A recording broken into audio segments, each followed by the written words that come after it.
स्वागत आहे तुमचं पुन्हा एकदा आपल्या नवीन ब्लॉगमध्ये.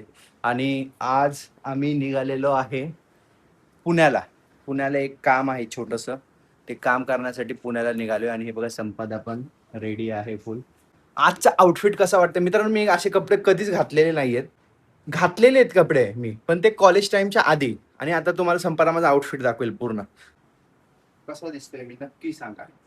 गेलाय, सगळेजण खाली गेले तर आम्हीच लेट आहे दोघे जण, म्हणून मी घाई करते. बाकी मी काय उगाच घाई करते. लेट होण्याचं कारण एकच आहे मित्रांनो, संपदा खूप लेट करते. कुठं जायचं असतं नाही सगळ्यांना हे बघा, सगळ्यांना माहिती कोण लेट करत.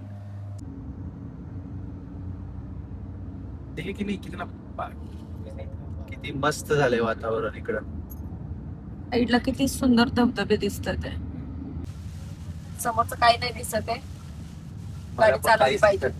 गाडी धबधबे इन बल्क. धबधबे बल्क मध्ये धबधबे. एक नंबर आहे. बघ ना काय मस्त वाटतंय.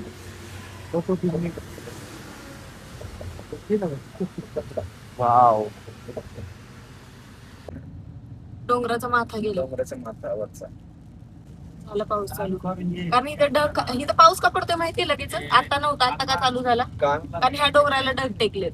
अच्छा, ही ढगांची मेहरबानी आहे की दिवसा लाईटी लावावं लागल्यात रोडला, कारण काय दिसतच नाही. जस्ट आता आपण पुण्याला पोहोचलोय आणि कैवल्य पण उठलाय. आणि यांचं जरा एक काम आहे पप्पाचं. इथे एकासोबत मीटिंग आहे, ती मीटिंग करायला आतमध्ये गेले. टाटाचं काहीतरी कंपनी त्याचं, हे जे मेट्रोचं काम चालू आहे इथं पुण्याला, त्याच्या संदर्भात गेलेत ते. कैवल्य, आपण कुठे आलो रे बिल्लू? आणि पुण्याला आलोय. पुण्याला पाऊस वगैरे काही नाही, एकदम असं मस्त वातावरण झालेलं. आता आम्हाला काहीतरी इथं खाण्याची इच्छा आहे, तर पुण्याला आता बघूया काय खाऊ शकतो आपण बेस्ट, ते खायला जाऊया. बाळा पाणी पी. कैवल्य पाणी पी. इडली देऊ तुला? काय करता तुम्ही दोघं? काय नाही. काय करतोय काय बोलले तू? खाली उतर.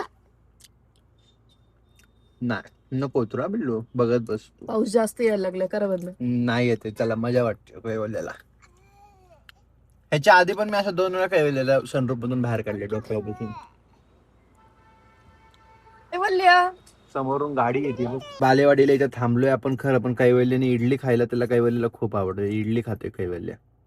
कैवल्य ए बाळा, इडली खातो?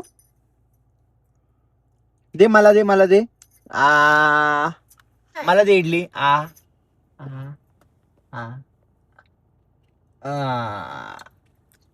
बेलूच्या कैवल्याने किती मस्त इडली दिली आपल्याला.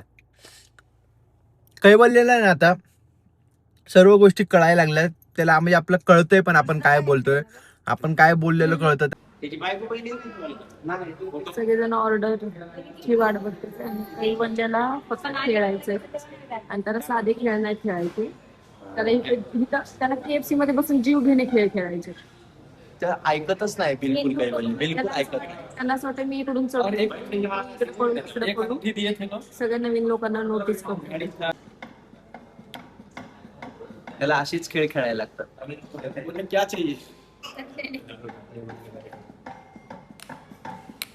आता जस्ट KFC खाल्लंय आम्ही.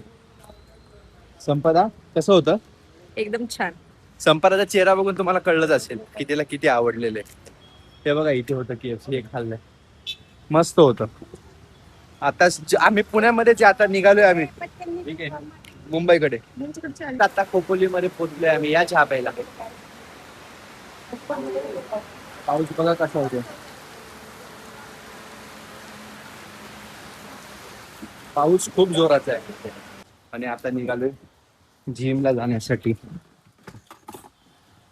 घाटामध्ये घाट तर नाहीच आहे म्हणा, पण पुढे आल्याच्या नंतर ना खोपोलीच्या इथे थोडंसं आपल्याला ट्रॅफिक लागलं, त्यामुळे लेट झालं. फटाफट घरी पोचल्याच्या नंतर ना जिमचं आवरून आता लगेच जिमला निघालो, कारण जिम आपल्याला मिस करायची नाहीये काही झालं तरी.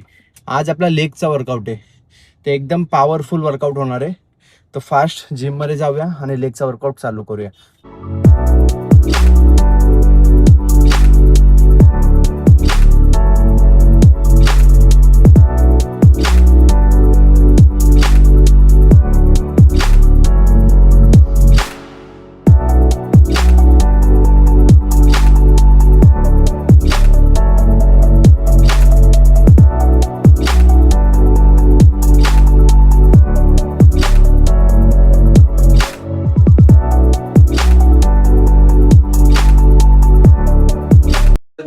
झाली आज लेग्स मारून. आजचा जो लेगचा सेशन आहे तो आपला खूप सुपर झालेला आहे. आज लेग पण एकदम पॉवरफुल मारून झालेले आहे. तर आता मी माझा प्रोटीन इंटेक कंप्लीट करतो आणि त्यानंतर घरी जातो. आणि आज काही कंटिन्यू ब्लॉग मी काय करणार नाही, कारण खूप दमलेलो आहे. पुण्यावरून जाऊन येऊन मी आज वर्कआउट केला आहे लेगचा ते पण. तर आज घरी काही मी ब्लॉग करणार नाही. आणि जो मागचा ब्लॉग आहे ज्यात मी सांगितलं होतं की कैवल्याची रूम दाखवेल ती नाही दाखवू शकणार आज.